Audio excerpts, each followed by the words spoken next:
What's going on? The Anonymous. We are back with episode 6. I'm Lauren. My right hand person, Adrian, is joined with me as always. And let's get right into it. Another great episode. Yeah, no, episode 6 had some really good stuff that we can dive into. There's some meat and potatoes in here that we can go over. I'd love to get your feedback on some of it. But yeah, no, I've been thoroughly enjoying this season. I love the cast. I mean, I think we keep beating that horse to death. But yeah, no, there's been some layers to the cake, so to speak, that we can totally consume. It's a delicious chocolate cake, just like Adam Matilda. Hey, I was waiting for the onion reference from Shrek because same thing, has all the layers. But what about parfaits? You know everybody likes parfaits. Yes, absolutely. I love it. Excellent. So episode 6, just a recap. We're left off with Christopher and Wayne are up for elimination, and then scene. So spoilers. Wayne was eliminated. Thoughts on Wayne? Same thoughts as I said last week. Wayne is Wayne. Yeah, yeah. Wayne was far too quiet in the beginning of the game. Looked like almost like even though he had the skill set, I think to be able to be successful in the game, I definitely don't think he had the social chops to handle himself outside of the anonymous room, and he was like way too quiet within the anonymous room to even make waves. Unfortunately, it was a mismatch for him. But it is what it is. Hopefully, we'll get him on here at some point. We'll be able to get his point of view as to what he think went wrong. But time will tell if that occurs. Wayne, I think, just fell into the trap of coming into the game way too late, and that's not Wayne's fault. Like we talked about last week, I believe if Wayne would have started the game, would have had a different outcome than he did here. Whereas we see Bishma and Victoria, they're doing a lot better than Wayne did. I just think they're vibing better with the cast that's currently there. Yeah, I think Wayne definitely ran into an age gap, and I think he was trying to link up with the wrong people. He was identifying where the power in the household was and was trying to link up directly with those people, not people that he had specific connections with or that he could build a relationship with. Which, while in the short term that can work, long term that's going to suffer either way. Yeah, exactly. So, I mean, I'm hoping we can get Wayne on at some point just to get, the backstory from him because we don't see everything on the show. So we don't exactly know everything behind the scenes. And when we do get the cast members on, we're able to say, oh, wow, okay, did not know that, but good to know now because then we're able to reprocess what we are thinking.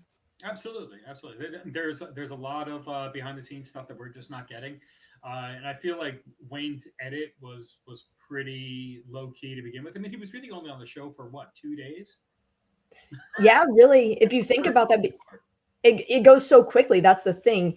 What people don't realize is this is day by day by day. It's not where you have 3 days, such as Survivor, or 2 days to figure out who you're eliminating from the game. It's quick, fast paced, which is why I'm really enjoying it. Yeah, no, it's like we keep saying. I keep using the analogy. It's like getting thrown into a pressure cooker for Survivor. Like you have to try to build and manage these and maintain these relationships within days as opposed to weeks, like you get on some of these other reality shows, like Big Brother. You're playing that game over the span of 100 days almost. Depending on the season.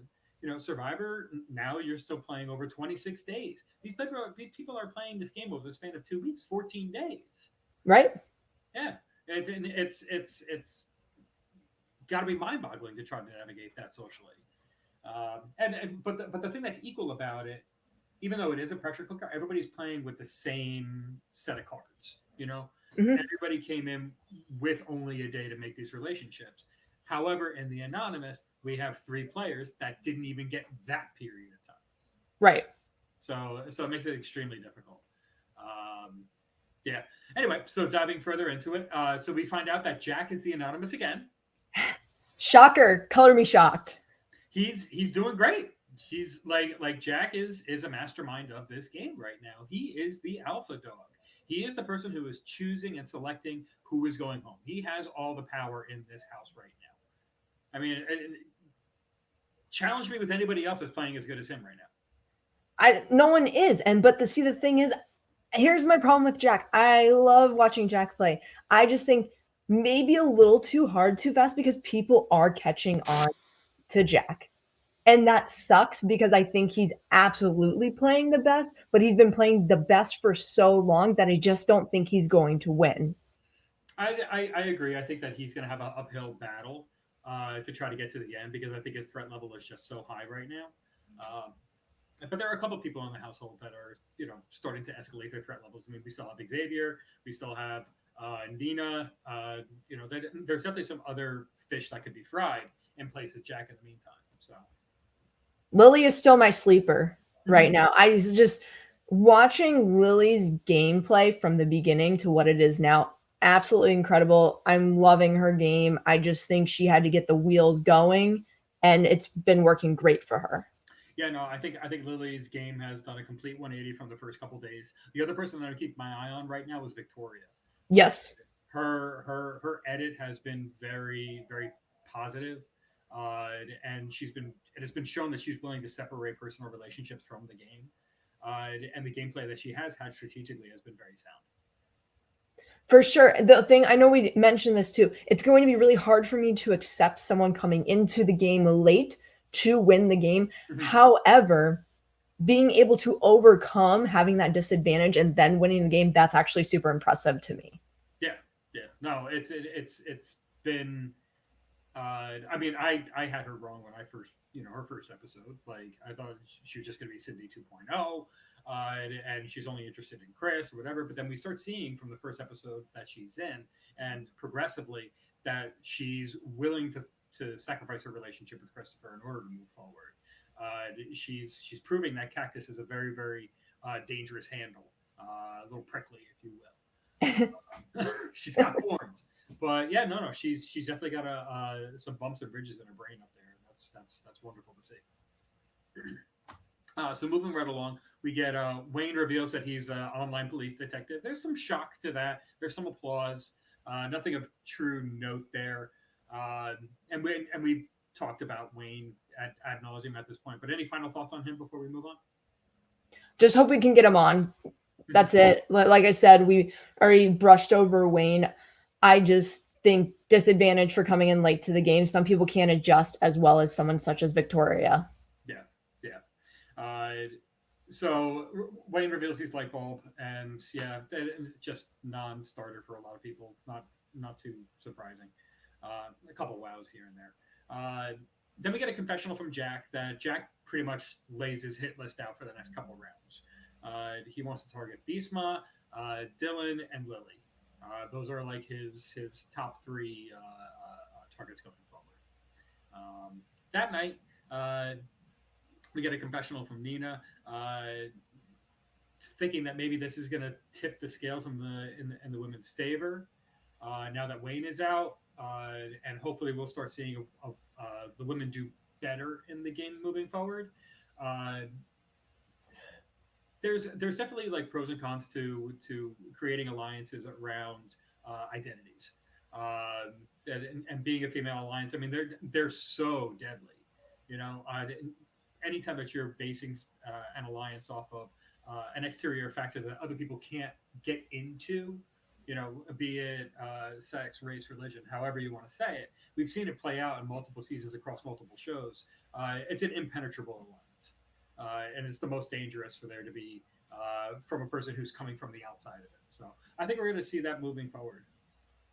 Right, exactly. And the thing I will say why this could be even more complicated to have an alliance such as that is because people are trying to hide themselves. And that's what we see with Lily. Lily's still going after Nina because Lily's trying to hide what her identity is. And so I think when we're talking about these alliances, this is why the Anonymous is so interesting because yes, you are speaking this out loud, but you're talking about that in person. But then when you go behind a handle, you're changing your mind completely, and that changes the trajectory of the game. Mm-hmm.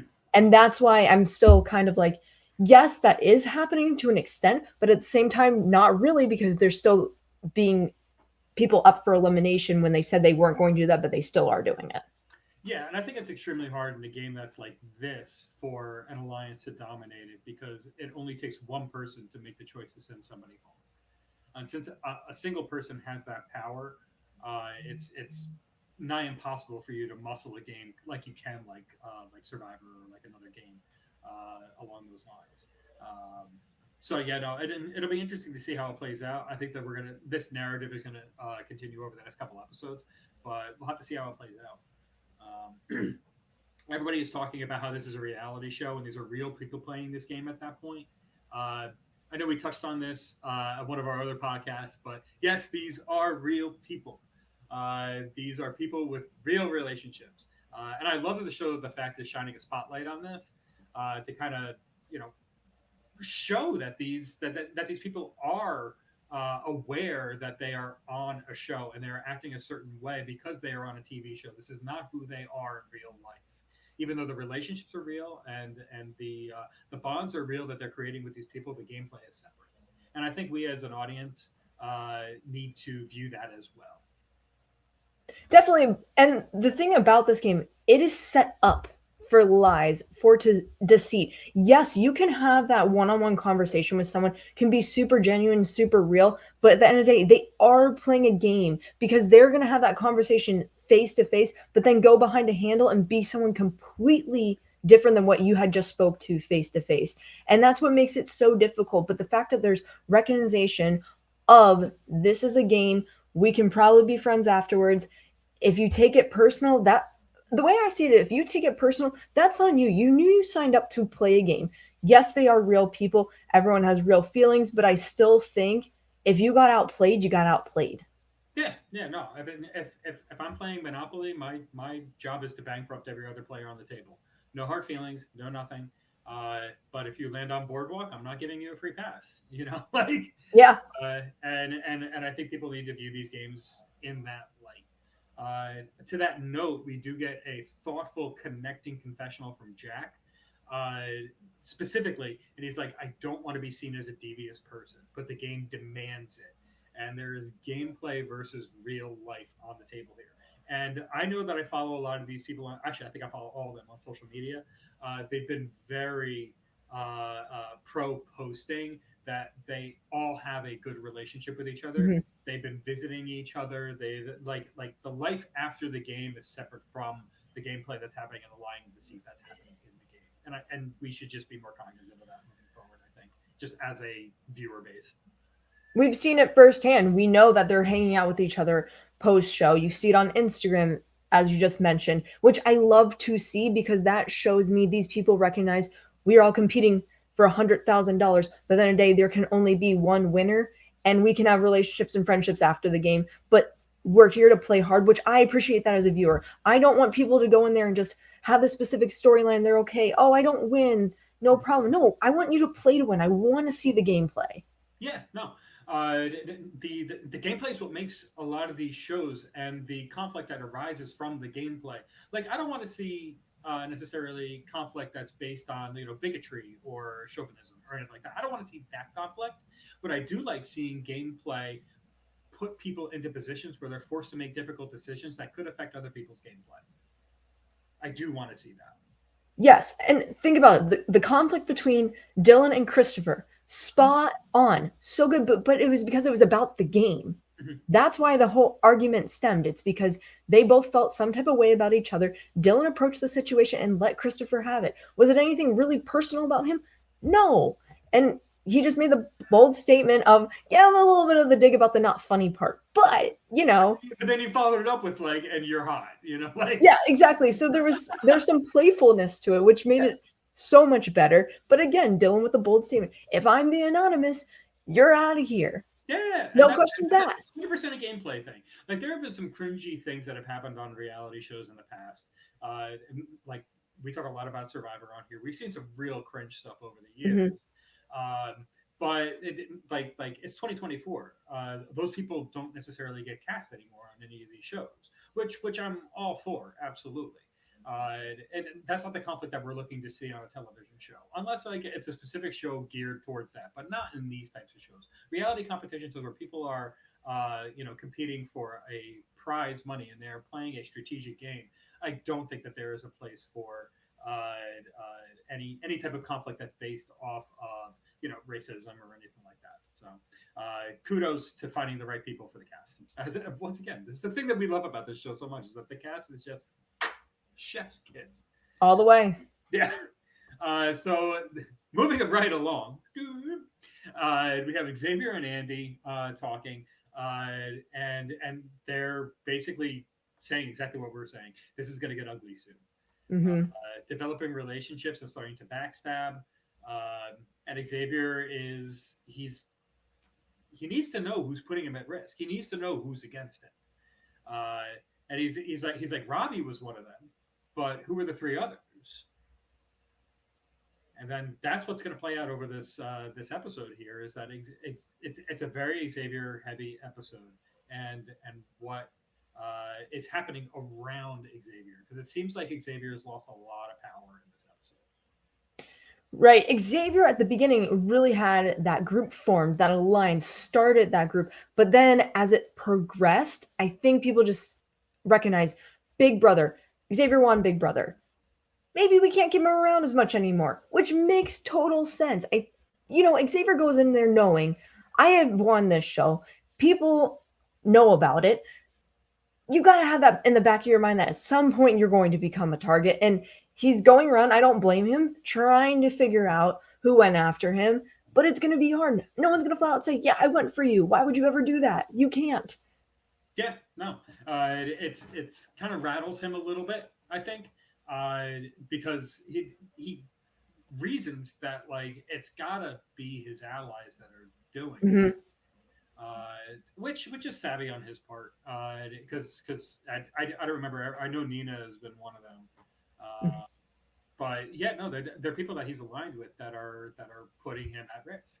Uh, be it for gameplay purposes or because they want to have the conversation of putting Xavier out there. Uh, they want him to be on the block. They want him to be on his toes. But either way, he's kind of shaking in his boots right now. And we get a confirmation of that with a Nina confessional that she basically states out right away Xavier is a huge, big threat.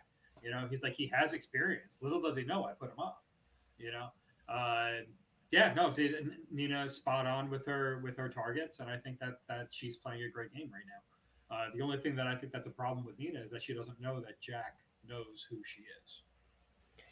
If Jack does not recognize who Nina is and starts to put those pieces together, Nina, for me, probably based on what we're looking at now, top of my list. Now that she has Jack eyeing her down and has also informed other people, being Christopher, being Xavier, that's problematic. I'm ready to see how much more that will come into play with this game. Yeah, no, spot on analysis. Agree totally. So Nina is talking with Andy at this point, and Nina once again being very astute and showing that she does have the gameplay chops to figure this all out.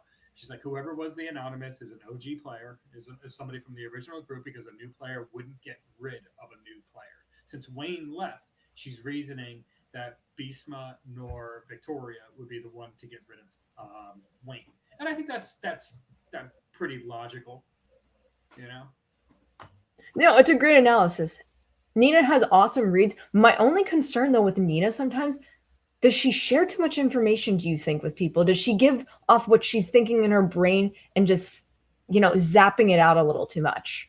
No, that could be fair, because she's showing to multiple people that she is very astute, and she's showing that she is very intuitive as to what's going on in the game, and she's showing her strategic prowess. So yeah, no, that 100% that could be true. Um, she actually then has a confessional that says she wouldn't be surprised if the anonymous was Jack. Uh, Hmm. and then she talked about, because they share a room together. She's talking about how Jack tosses and turns uh, typically all night, which is odd that she said that because Jack was the anonymous for the first two eliminations, and apparently he was tossing and turning. But because he was like sleeping sound as a hound uh, last night, she reasons that he must be anonymous now, which is hilarious because it's just probably he just found a good position to sleep in. That, or maybe took a Benadryl or a Tylenol PM and just was conked out. We just don't know. We don't get that backstory. Yeah. I hope we get him on too as we talk about Jack's like sleeping habits. Is he a stomach sleeper? Is he a back sleeper? Maybe he just flipped over one night. personally, I sleep like a hamburger. I flip over every like 20 minutes. I'm like, I'm done on this side. I got to go to the other side and then flip back over. Uh, but yeah, no, you guys don't need to know what my sleeping habits are. But there you are. So just in case anybody wants to know. There you go. So moving right along, we get Andy thinks that Christopher is lipstick, and he's correct about that. And he thinks that Xavier is robot. Andy, I love you, but you're so close to getting it, but you're not there yet. And I want you to get there. But wait a second. Did Andy put together that Christopher was lipstick, or do you think Andy got that information from other people saying that Christopher is I'm lipstick? going to give Andy credit. The show did not say that he got it from someone else. Andy is smart. I believe in you. Perfect television. It's so good each and every time. I just miss Andy's original handle because he would always be like, no one's going to have any idea it's me. And then immediately you see boom, boom, boom. This is Andy. Well, Andy's just too genuine of a person. Like, he is just so real and pure as an individual that, like, a game based on lying and deceit is just not his natural cup of tea. Now, that's not to say that he can't win this game.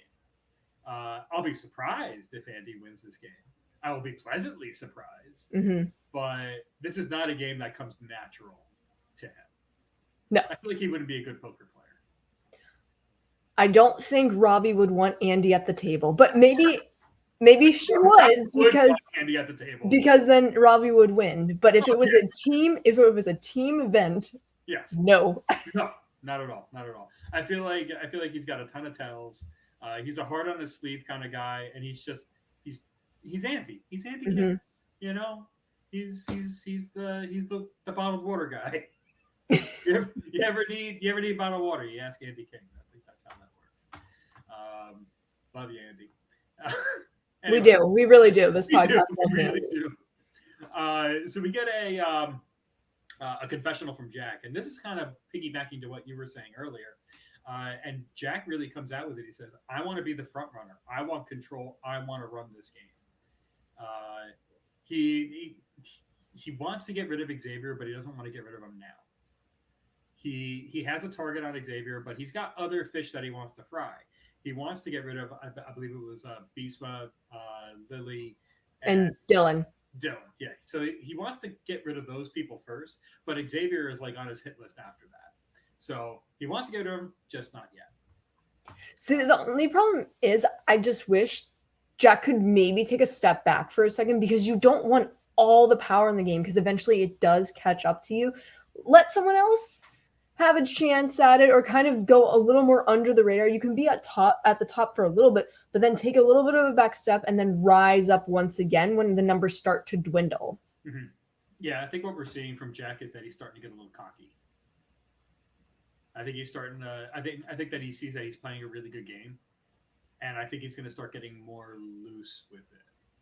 And I think that that's going to be his downfall, probably in the next like 2 or 3. Kind of like in what was it, Samuel Del Sur, where we saw Josh Canfield and Jeremy go out like that. Yep. Yeah, I think we're going to see something similar, but time will tell. So we get Christopher and Xavier talking. They prove to be thick as thieves. They're like they're buddy. Christopher comes out with like, "Oh, Jack's a gamer." I mean, Christopher's putting the pieces together. You gotta hand it to him. You know, credit where credit's due. You got this one, buddy. You got it. You figured it out. Jack is a gamer. You got it. Then we get a confessional from Xavier. He's starting to think that Jack is going to make a move against him. And he's not trusting Jack anymore, which is perfect because we just got that confessional from Jack that said that he's ready to start thinking about possibly, maybe in the future, targeting Xavier. It's coming. Maybe not right at this moment, but it's eventually going to hit. Yeah, no. We got a Battle of Titans coming up. But so then we get from Xavier, Jack trusts Andy and Nina the most, and they probably put him at risk. But we need to play along for now. but we need to make a move soon. So Xavier is starting to gather his side of the troops Hmm. with Christopher and therefore Victoria, I would imagine. That they're going to have to think about making a move against Jack, Andy, and Nina soon. Uh, so yeah, no, it's all going to come to a head soon enough, I imagine. Definitely, but it's just funny because you can make all these plans face to face, and then it just goes to shit when they go into the anonymous mode anyway. Oh yeah, no, it just turns into utter chaos. It's like, and that's what makes this game so intriguing because you don't know what's going on in that anonymous chat. You can make inferences as to who you think is who, but I mean, it's proven that people are only right maybe about like 25% of the time. Hmm. You know, so then we get a conversation between Jack and Victoria. Jack is being very supportive. He's trying to pull Victoria in. I want to keep both of you in the game, um, and he's like, and Victoria plays along with the whole conversation. Although, uh, you know, I don't know if she's 100% in on Jack. I don't think that she is. I think that she's wary of him. But Victoria is like, oh yeah, you remind me of my older brother. Uh, so really trying to put Jack's nerves at ease. That's how I feel, or that's how I'm analyzing the situation. Do you have a different take? I think Victoria's just selling it. She's doing fantastic. She's making Jack be like, oh, okay, like awesome. That's why I'm loving watching her every week that we have had her because you think, as we talked about this, we weren't expecting this from Victoria, and then she just hit the ground running and has not stopped. Yeah, no, she's really like she's proved to be a power player in the house without even like being a power player, which is nice. It's very rare that we get this type of um, a demographic on this show or on any show.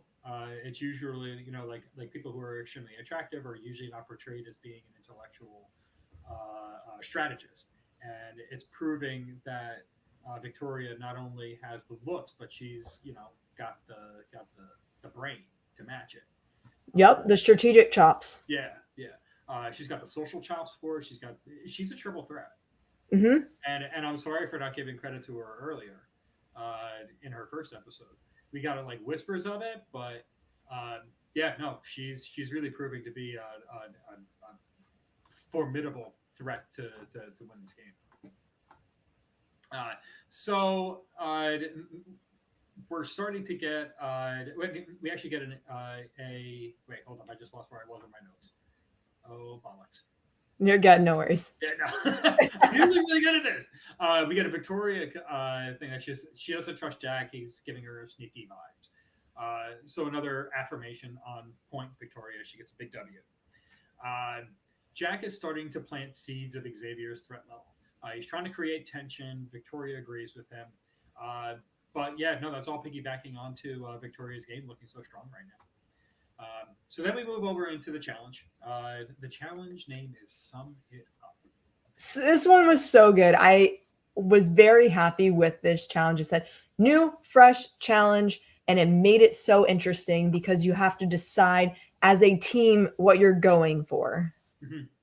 Yeah, yeah. I think it's a rock solid challenge. I like when there are decisions that are to be made, and those decisions have impacts not only on yourself but other players. And we see it go multiple different ways depending on the strategies of the players that are left in the game. But just a recap of what this challenge is. It is a chance to win safety and to increase the prize pot. Um, Spoiler: they didn't really increase the prize pot. It, I mean, when you, I just still laugh when it $50. No, It's 51. something. I Yeah. can't even afford a PS5 game. Like, you travel halfway across the world or wherever the heck they went. You sequestered yourself. You kept a secret for 6 months just so you can get $50. That's like a night at Hula Hands. That's like it. $50 doesn't even get you a dinner for two nowadays. No. Uh, but yeah, no. So summing up the challenge, everyone has to pick a partner. I like the fact that they actually consciously picked a partner, but they had to say that they had to pick that partner right now. So basically, everybody just ended up paired up with who they were talking to or in locked and engaged in a conversation with at the time. The most notable pair that we end up with is Jack and Xavier. Mm-hmm. And this has massive impact because you have the two titans that are basically trying to run the game. They're the people vying for power right now, paired up in a game where the safety of them is predicated on the performance of each other, and that's good TV. It was awesome TV because you have Xavier going back and forth with Jack saying, "Are you setting me up? I feel like I'm being set up right here." And of course, that's going to run through his mind because Jack is in a position when you're relying on that partner could easily throw it where you don't have a chance at safety. Yeah, no. Uh, if you're ever in this situation, uh, try to pick someone that you can trust. Mm-hmm. Because if you can't trust the person that you're with, then they're going to be responsible for your safety and your life in the game. Uh, do whatever you possibly can to get someone that you can trust that won't throw that challenge for you, especially when your threat level is as high as either Jack or Xavier's, or Nina's for that matter. But we end up with the five teams. We have Beastman and Lily working together. We have Andy and Nina working together. We have Dylan and Marcel, and then we have Christopher and Victoria. Big shock. Oh, Uh, oh yeah. so they walk into it's outdoors, and they walk into a bunch of blocks with numbers and math symbols on them. And Dylan, I love Dylan. He loves math because when he goes shopping, he always knows how to stay bougie on a budget. I wrote that down. Like You have to have it. signs.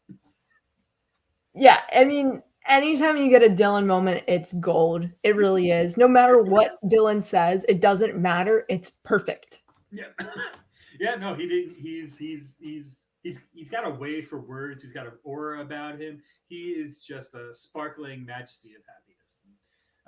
I will continue to support Dylan in everything that he does.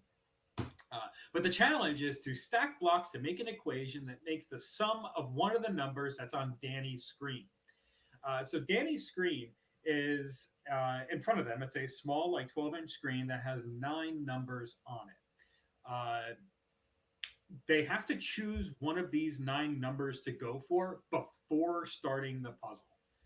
And the numbers start from anywhere from 50 to 1999, 1999. The higher the number, the more difficult the equation. Uh, One thing that they did say and mention as well is that once you are done with the tower, that tower needs to stand for 3 seconds in order for it to be added to the prize pot. The higher number, the harder the equation, and the higher the tower.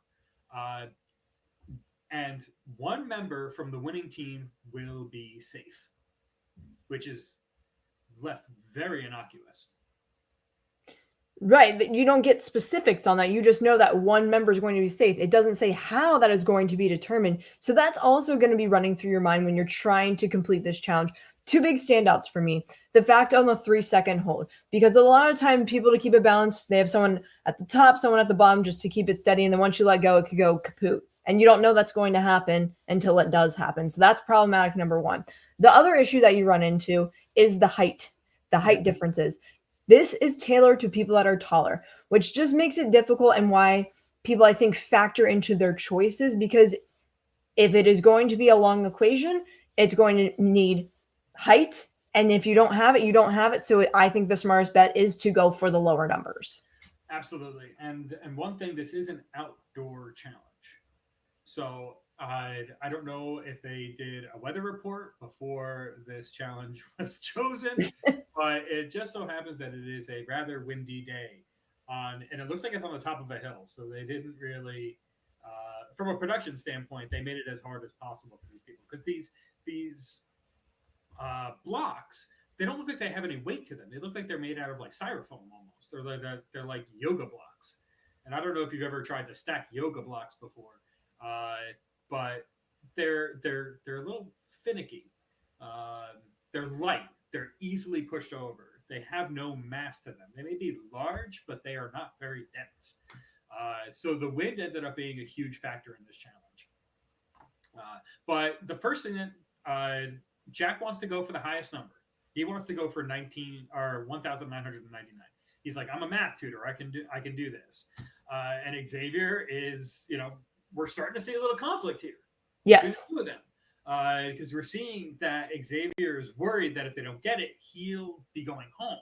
Mm-hmm. And Jack's like, no, Lily and Beast are the ones that are going to send you home, not me. I wouldn't do anything like that, and they're not going to become the Anonymous, so you have nothing to worry about. So they're getting into like almost a heated exchange here. They are. But the thing is, Jack can't sit there and say they're not going to get the Anonymous. You have no idea. Anyone can get the Anonymous. Absolutely. Like you don't know how well these other people are playing. You are making a lot of assumptions right now. Mm-hmm. It's dangerous. And Xavier is like identifying that and saying, I don't trust this whole situation. I don't want to put my game in the hands of Jack. And I don't, because I have a feeling, I have an inkling that Jack is gunning for me. So like I can't take this chance. But Mm-hmm. it gets to a point. Actually, when we get some other information, they actually put that on the back burner. Lily and Beastma want to go for the lowest number so they can complete it the fastest. So their goal for Lily and Beastma is specifically to try to get immunity. That's what they want. Safety all the way. Yep. Dylan and Marcel pick 140. At least they didn't pick 50. Yep. Andy and Nina go for 524, which is a relatively difficult number. And for some reason, Christopher and Victoria go for 1,999. Maybe they just didn't know that they were going to win it anyway, so why not just try? And if you get lucky, you get lucky. And that must be, I don't know what they're thinking. Like, I don't understand, but it ends up being of no consequence anyway. Spoilers, Christopher and Victoria don't finish their tower. It just happens that way. Yep.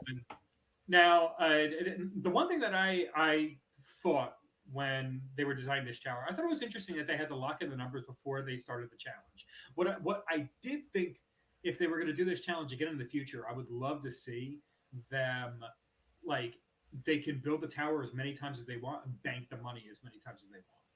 So if they built like the $50 tower and they had like 5 minutes left, they could go for another number. Like, and try to bank more money. And they have 12 minutes to try to bank as much money as they can. I would like to see that going forward, but the way they did it, I think, was fun. So coming back to your regularly scheduled programming, Xavier and Jack are starting to like literally argue about this whole thing. And this is where Xavier just says, I feel like you're setting me up. I'm not, says Jack. Like, and it's like, boom, like they're bumping heads. It's like two rams banging against each other, trying to vie for territorial dominance as to who the alpha in this game is going to be. And it's very much like a metaphor for how the game is going behind the scenes. It's wonderful how that story is playing out. So anyway, it ends with Jack swearing and promising that Xavier is not going to go home tonight. And Xavier says he'll put Jack on total blast if he does. So Xavier is basically saying, if I go down, I'm taking you down with me. Yeah. And I will point this out too. I seriously think that they told them to pick the pairs at the optimal time when those two are sitting next to each other because they wanted to see this television moment. Mm-hmm. No, and you know, kudos to production on that because it worked out beautifully. Yeah, no, it's some notes I have here is you know, I think it's great game design. Games should create choices, and the more consequences those choices have, the more interesting the gameplay. And having two people having to agree on choices with conflicting interests makes it very exciting because people's priorities rarely align perfectly. Spot on. I like that. I wrote that. You're so excited about it. I'm here for this. Yeah, I wrote like a paragraph. It made me feel good. Brownie points. Yeah, I like it. No, I'm giving myself points. Woo! I don't know what that was, but it worked. It works. It works. Yeah, no, let's move past it. So Jack is genuinely struggling with this challenge, or is he playing it up? Your thoughts? I honestly think it's hard. I will say that you have 12 minutes to do it. The fact that these blocks aren't stirred at all, Mhm. huge factor. We don't know what the wind is, but it looks pretty damn windy out there. I just think it's a hard challenge. You just have to remember 12 minutes for you to think in your mind, to do the equations, to then stack them up. If they happen to fall, have to restack and do it all over again. I just think it was hard. I do think Jack was trying. Do I think he was trying 100%? Maybe not, but Jack was definitely trying. Okay.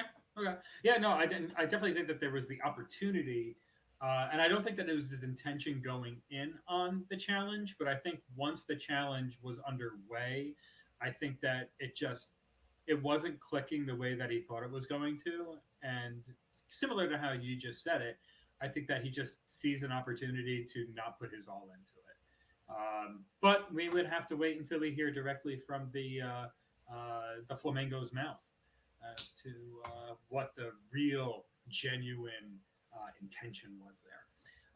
But yeah, no. So Nina and Andy build their tower first, and Andy counts to three. And then Three. and then it falls. Just, That was the quickest 3 count I've ever seen, by the way. no, if they did that in like wrestling, like every match would be over in 5 seconds. Yes. Like Andy, God bless you, Andy. He comes in, 1, 2, 3. He's like, we're not touching it. We're not touching it. It was up for 3. And Nina's got to just be like, oh my God, this is my partner. Yes, yes. And Danny comes in. He's like, that doesn't count. It's got to be 3 seconds, Andy. But yeah, no. So the challenge ends in a photo finish between the Lily Beastma and the Marcel Dillon team, the two people who went for the lowest numbers. Mm-hmm. And yeah, no, they didn't. It's those two. Xavier is upset. They only banked $190 to the pot. Or like the maximum would have been like $10,000. But yeah, they were the only 2 teams that finished. The other 3 teams just rolled a big goose egg for that. Unfortunate. But the pot total now is $41,340. Just a little update there for everybody. But don't worry, we banked $50. Oh yeah, they banked $50. Thank you, Lillian Beastma. We appreciate you. But then it is revealed by Danny that the winning team was Dylan and Marcel.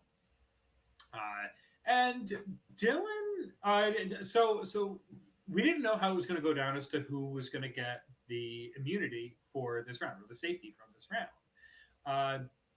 They didn't really go into how the thought process would have gone if they had conflicting interests, but Dylan just said, yeah, no, I'll give it to Marcel. He just straight up gave it to him. Right.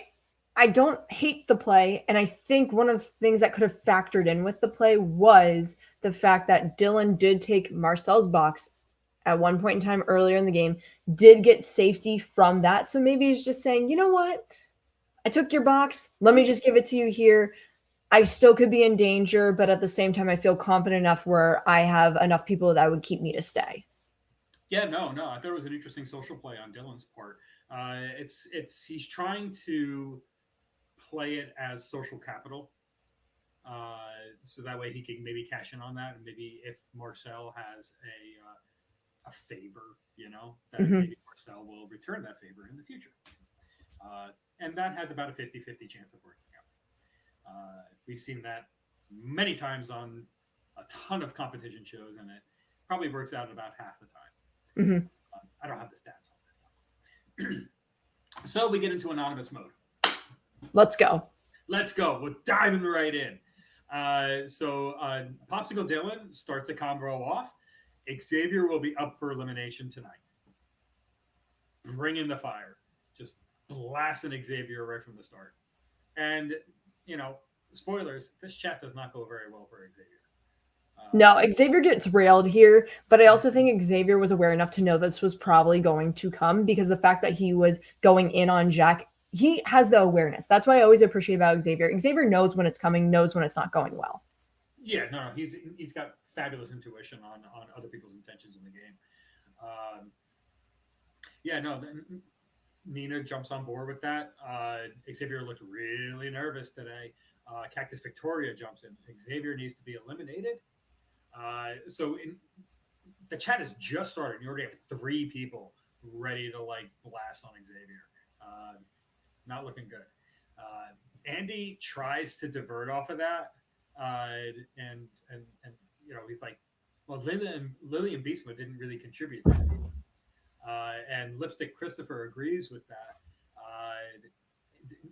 Andy and Jack think that Nina, or I'm sorry, blah, blah, blah. Andy and Jack think that Lipstick is Christopher. So Christopher is just not shocker at all. Christopher thinks he's doing okay. He is just not doing well. Love you, Christopher. We get some blasts on Xavier. Xavier tries to play the Xavier Gambit, is what I am going to dub this move as.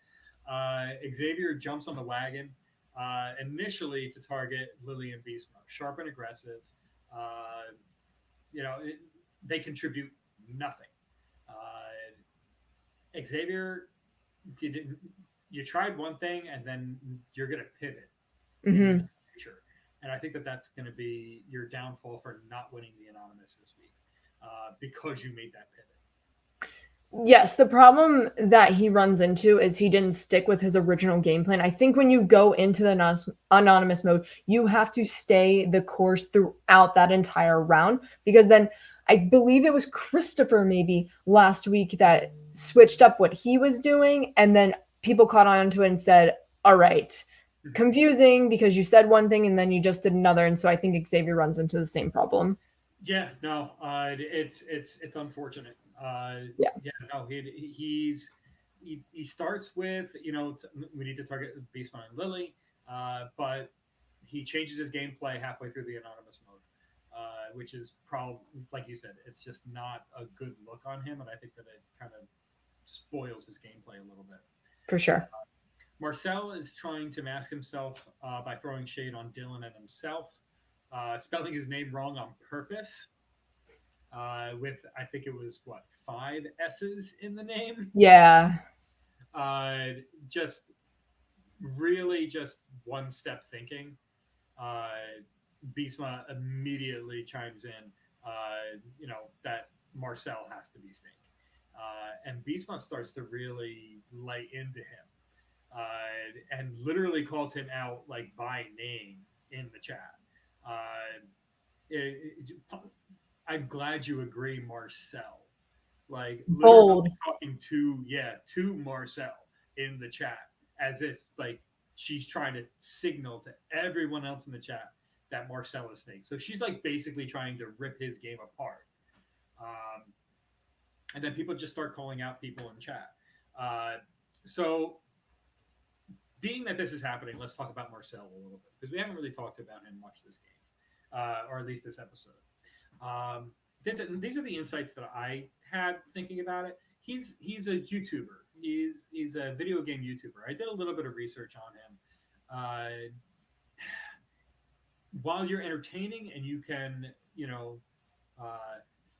entertain an audience of thousands of people or maybe even millions of people, it doesn't make you good with one-on-one social interactions, because that's not what that job is.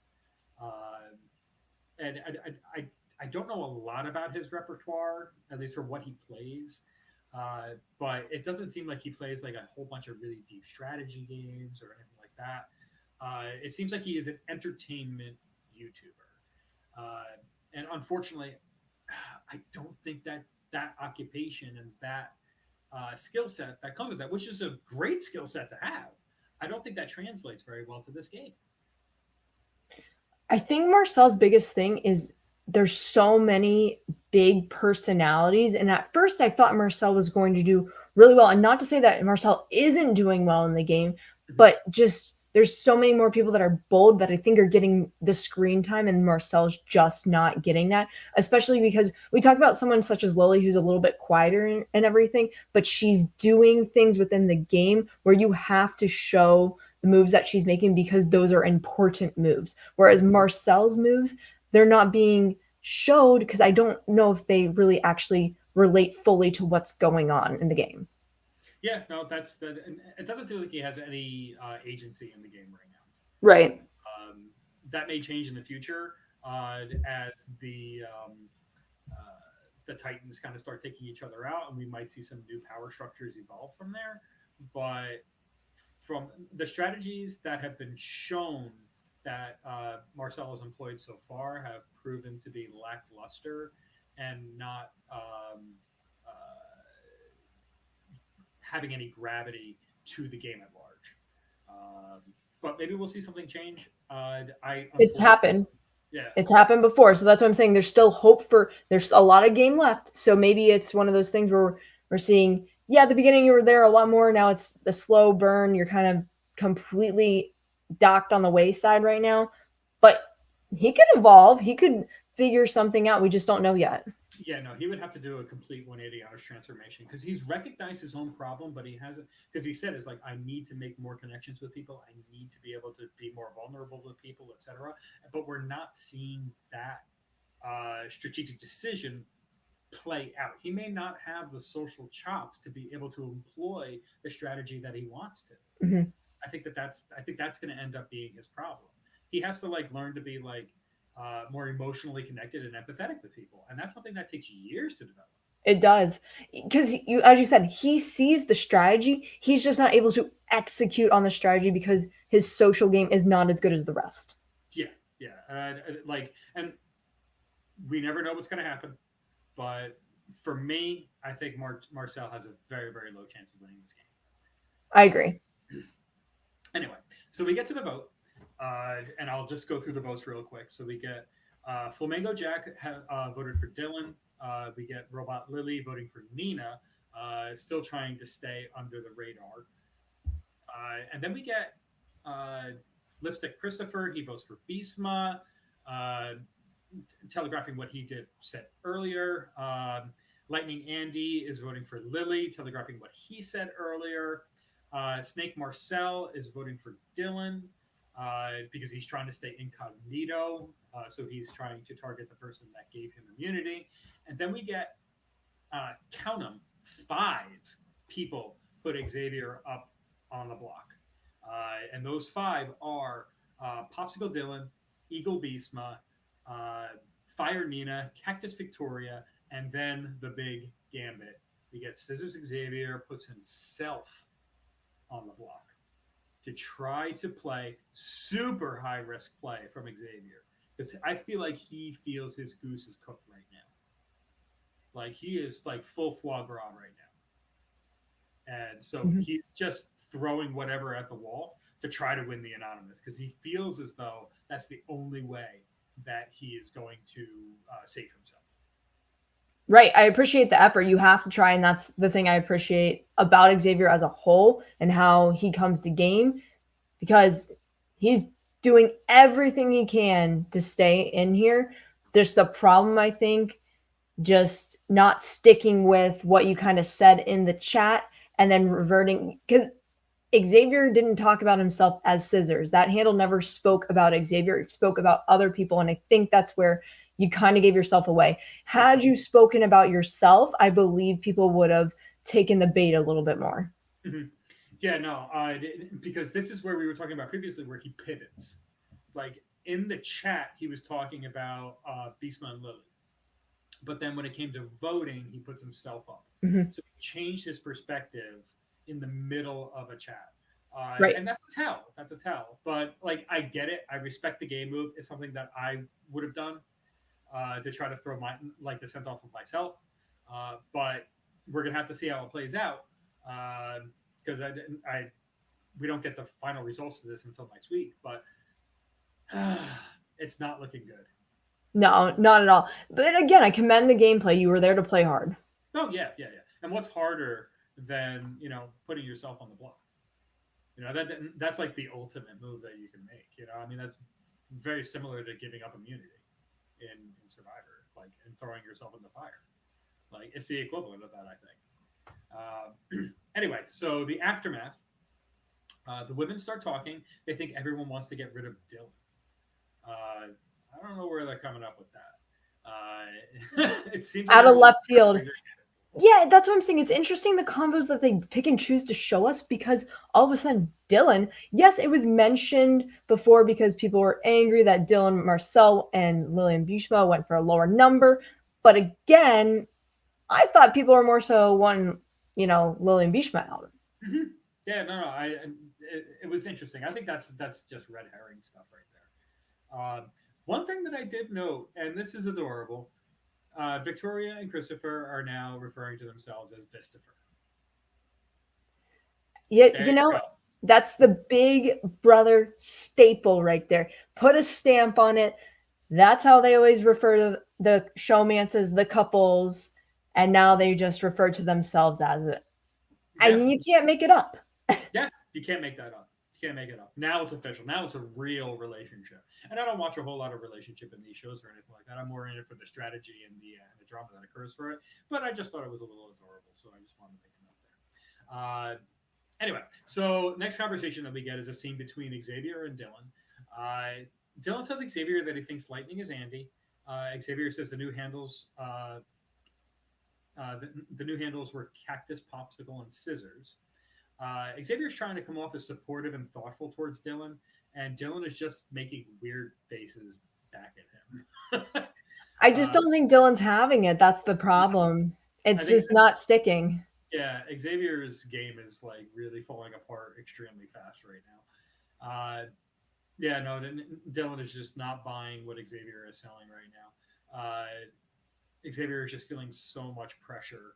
Uh, and like Dylan, I think is also feeling a little bit of pressure because Dylan's a very emotional person, Mhm. but Xavier always tries to come off as cool, calm, and collected. But Dylan is just not buying what Xavier is selling to try to say like oh it's going to be okay because that's basically where we're at here.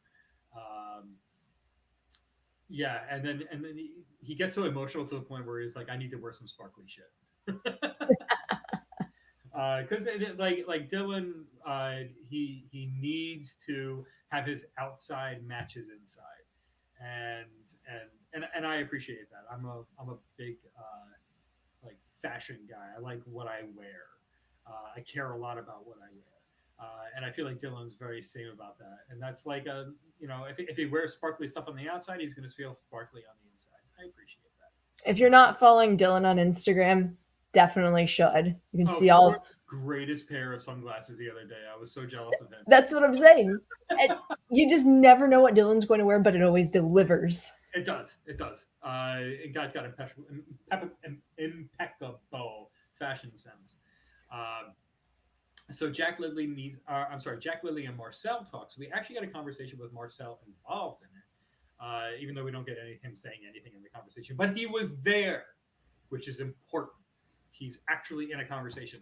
Uh, Lily is nervous. She'll be the first to go with the women. Jack reassuring that it would be Beastman to go first. So that's where their conversation is going. So basically telegraphing that either Lily or Beastma is going to go soon. Um, I don't believe that at all. I don't think that any of the women are going anywhere anytime soon. Anyway, so we get to the test. A couple notes that we have from the test.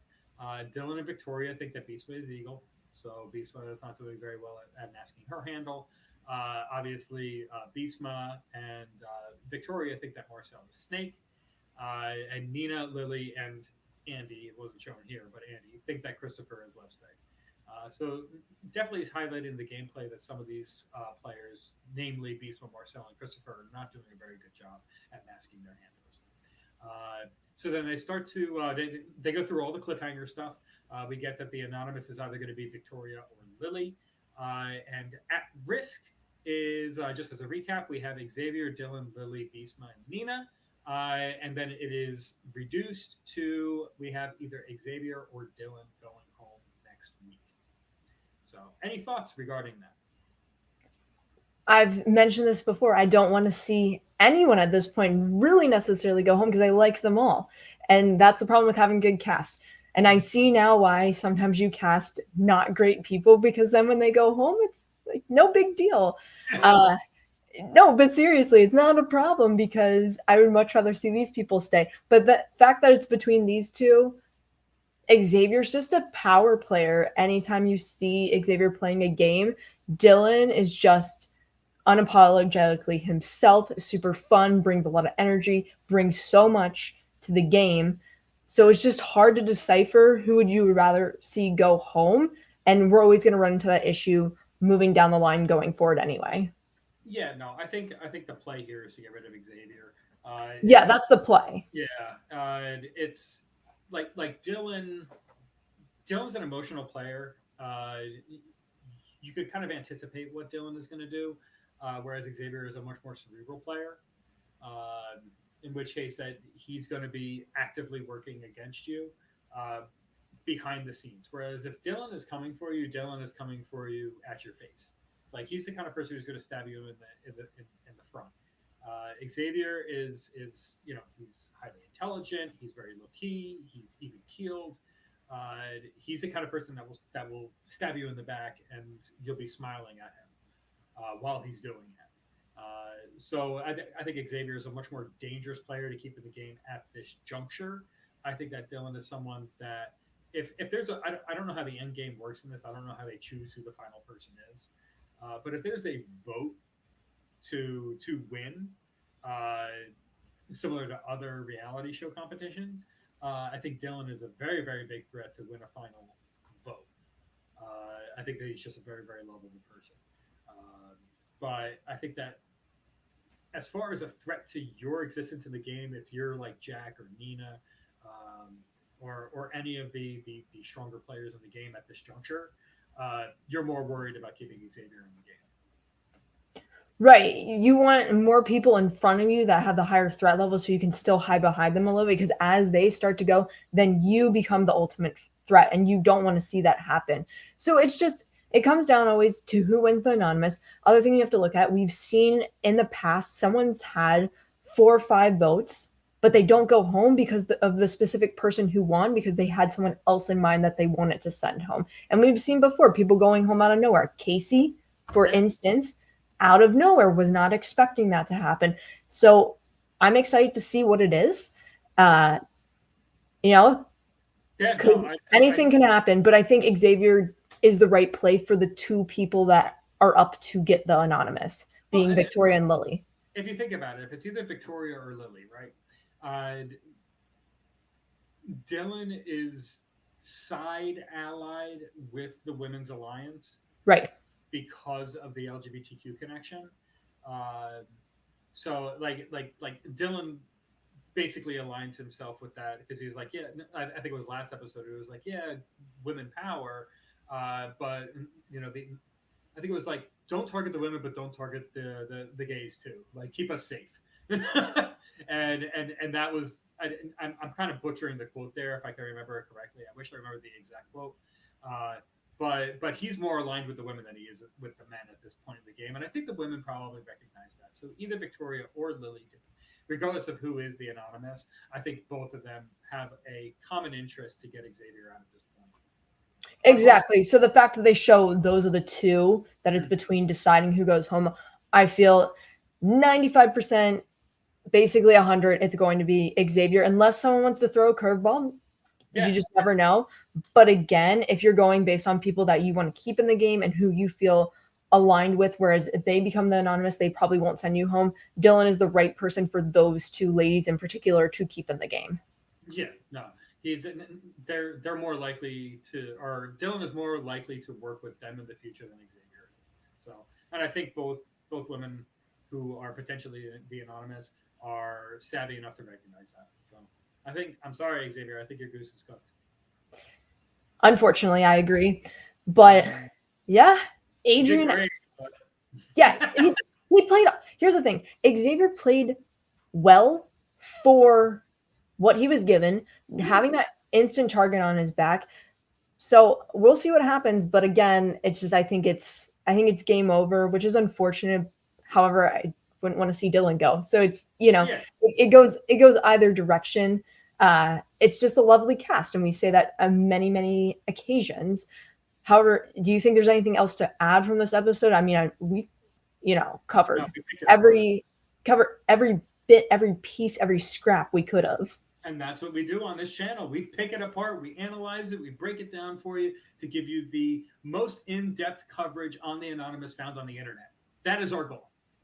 That We'll is give the you goal. the interviews that you can't get anywhere else. We'll have all of the recaps all here on the Reality After Show. Yeah, no, I'm super stoked to be a part of this, and I'm happy to bring this information to you because I'm loving the show and I want to share my passion with you, the listener. I couldn't have said it better myself. I feel the exact same way, and it's just been really refreshing to get some of the cast members on with us because everything that they say is spot on. It's the tea. They deliver each and every single time. I will also put on, we are having Lily. Lily is scheduled. I will get that out once we do the recording with Lily. I'm excited for that one simply because of the rise. I want to hear about the rise of Lily. So very excited to chat with Lily about that. But other than that, check out everything we have going on at the Reality After Show. Survivor just had the premiere last night. Johnny, Matt, Wayne, each and every week we'll be covering that on Wednesdays. We have the Circle coverage currently happening right now. The Circle on the channel. Episodes 1 through 4 are out. 2 lovely people are covering that. We always have the Challenge podcast going with Alex, Dan, and the Polly there. We have wrestling. We have the Anonymous, us, myself, and Adrian. So be on the lookout for everything that's happening on the channel. Please like and subscribe. If you don't like us, you don't have to listen, but still continue to listen. Yeah, you can still like it, but you just press the button, but you don't have to listen. But still press that button.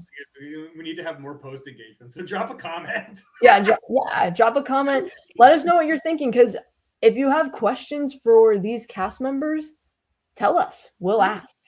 Absolutely. We have the connection and the scoop. But yeah, please drop a subscribe, drop a like. Johnny's breathing down our necks. He is a demanding individual. But yeah, no. Interact with us however you want. Ask us questions. We're more than willing to answer anything for you, or ask the current players in the game to what those questions are and see if we can get a response for you. That would be our goal. Yeah. And with that, everyone, take care. Have a good night.